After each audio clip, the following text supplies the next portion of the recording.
Well, did Harry Belafonte, Mahlathini and the Mahotela Queens steal Obet Ngobeni's hit? Hai kushubukile like a gaza we know. Ha and we know kushubukile like a ZET.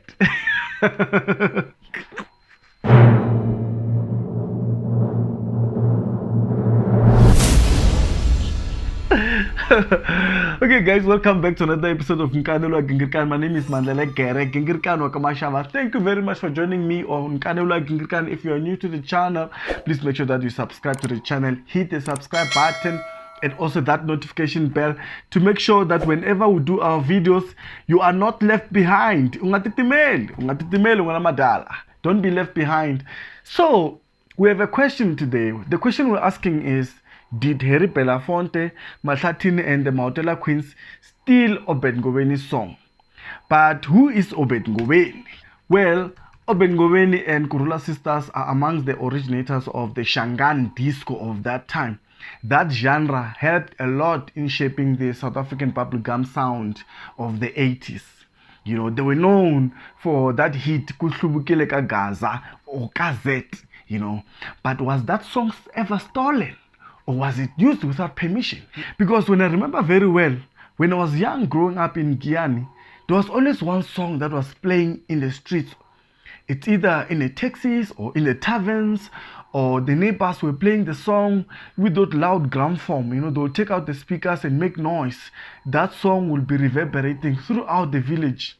And that song is Kuhlubukile ka Gaza by Obet Ngobeni and Kurula sisters.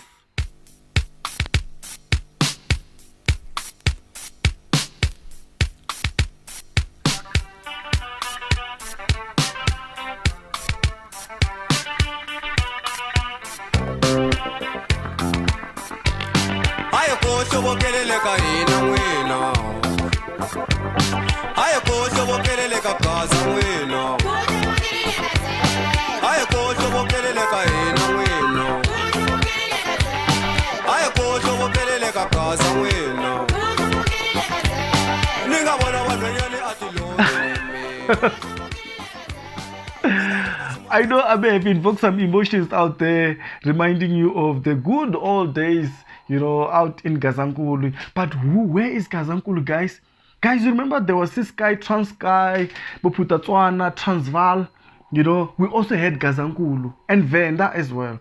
So Gazankulu is now called Limpopo and Mpumalanga and a bit of Gauteng. You know, there's a portion that used to belong to Gazankulu out in Gauteng. But you know what? That's not what we're here for. We are here for a suspicion that I have, whether that song Kuhlubukile ka ZET or ka Gaza was stolen or used without permission, you know. The reason for this suspicion is the fact that Obet Ngobeni and Kurula sisters, the originator or the original composer of Kuhlubukile ka Gaza, released the song in 1983. But while browsing the net, you know, there's a video that I came across. It's this guy, Harry Belafonte.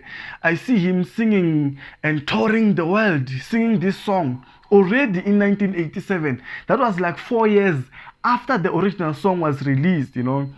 And it sounds like a copy and paste. You know what? Take a listen.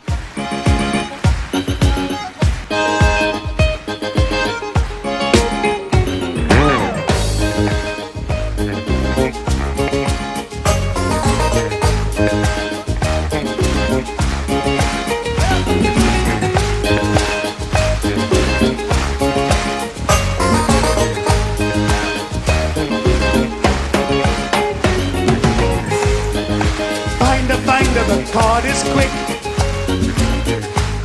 If you catch the black eye, you catch the trick. So make you move, boss, it could fool you. That's paradise here in Gazankulu. Watch the cards, don't watch the hand. It could take you to the promised land. What's happening?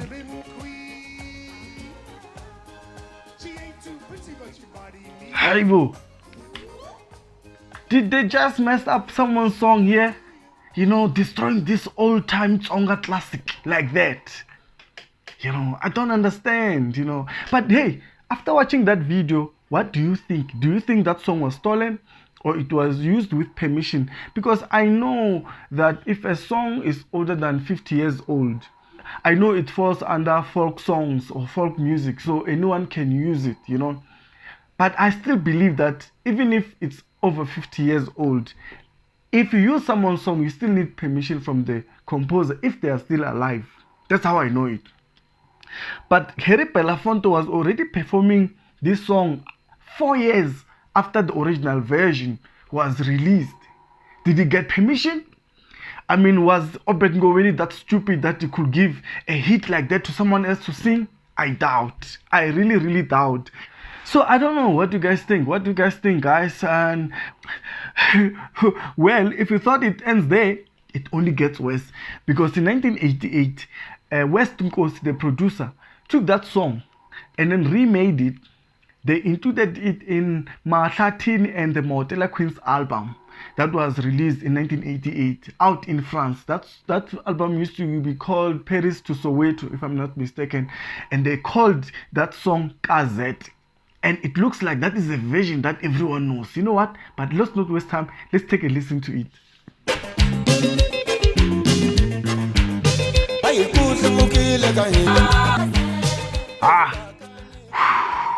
You know what? This song you can play it the whole day.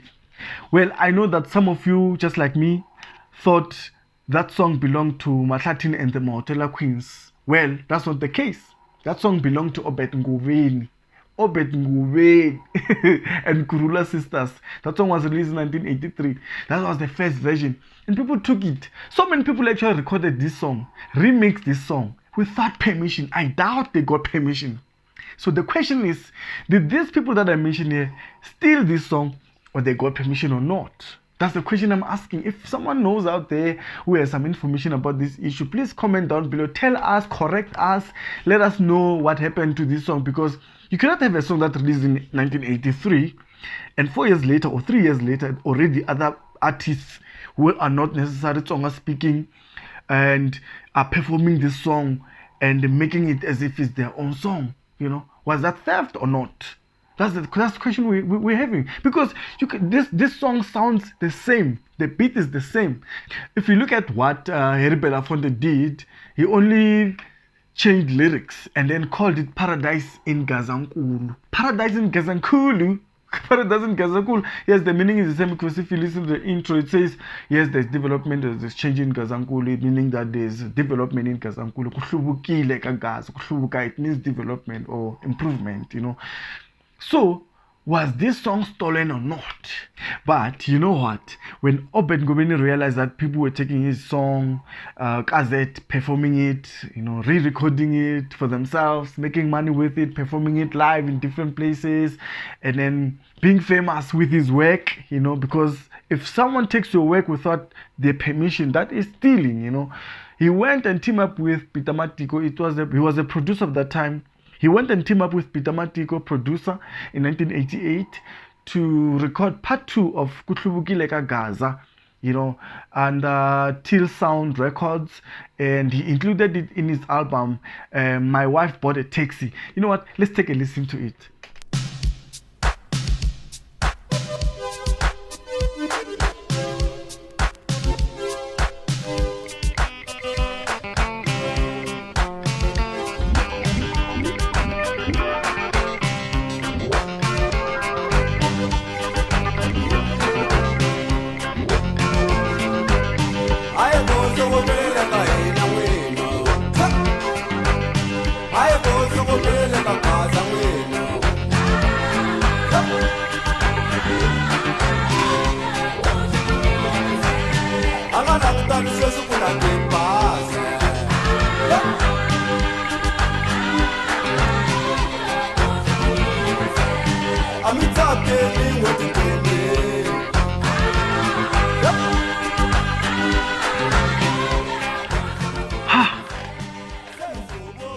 Why do I like this version?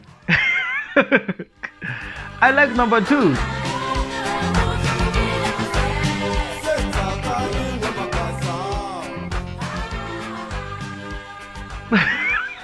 I love this one. Wow, I like this one. I really like this version, guys. But I feel like this was a good strategy, because if you go and record part 2, it means there's part 1. And probably this was a good strategy in a sense that it helped people that missed this first version to now want to pay attention to, oh, there's part 2, so it means there's part 1. Probably they now started paying attention to him because this was his hit. People were just taking it and using it as if it's their own work. Well, we all know the plight of black musicians in the 80s. If it was not censorship, it was record labels exploiting these black artists at the time, Baba Dela Mali, you know, or it was other people taking people's song, and then there was no recourse about it. There was no one challenging, because as you know, education was a little bit of a problem amongst black people. Most musicians were not educated to even read contract and all those things. So Obet Ngobeni probably did not have financial muscles to go and challenge this issue, or he did not even know his rights, you know, because of lack of education. I'm only suspecting, you know. So it was a good strategy for him to go and record part 2, because that helped him to bring people back to the original master, you know, to claim back what people had stolen from him. All I can say is I suspect that people that stole his song or used his music without permission probably had big financial backing in terms of big recording labels, you know, and those recording labels probably made their version the most played one on radio. Probably he may have lost a lot of money in royalties and all those things, because people were taking his music and singing it and remaking it without his permission and making money from it. That was wrong if that happened. So we're asking a question: do you think Obet Ngobeni's song ZET or Kuhlubukile Ka Gaza was stolen? Nah. That's the question we have today. You can tell me on Kanola Gingirikani. You can comment down below. Tell me what you think about it. If there's people that have knowledge about this issue, please comment down below. Let's engage about it. So guys, that's all I had for you today. I just wanted to ask a question. Did Belafonte, Mahlathini and the Mahotela Queens steal Obet Ngobeni's music, Kuhlubukile Ka ZET, and claim it as if it's their own? Nah, that is a question we're asking. If there's anyone there that has an answer, please comment down below and tell us, correct us if we are wrong. I'm not sure. I'm only asking a question. You guys can discuss down below. And make sure that you subscribe to the channel if you are new here, and also hit the notification bell to make sure that whenever we do our videos, you're the first to receive it. Don't be left behind. Don't mind this cap, guys. I'm not supporting anything that's happening in the out in the US. I'm not involved with whatever is happening in the US. It's just red cap. It's not written make Nkanelwa Gingirikani great again. No. You know, take me out of this. Take me out of it. But hey, we can only wish Biden or by them all the best. From Vilekere, Ekes Dors, Kitselekili Nyora. Salute, Kumekoto. Dinadora. Hey, Dinaniw. Salute. Mingatitime.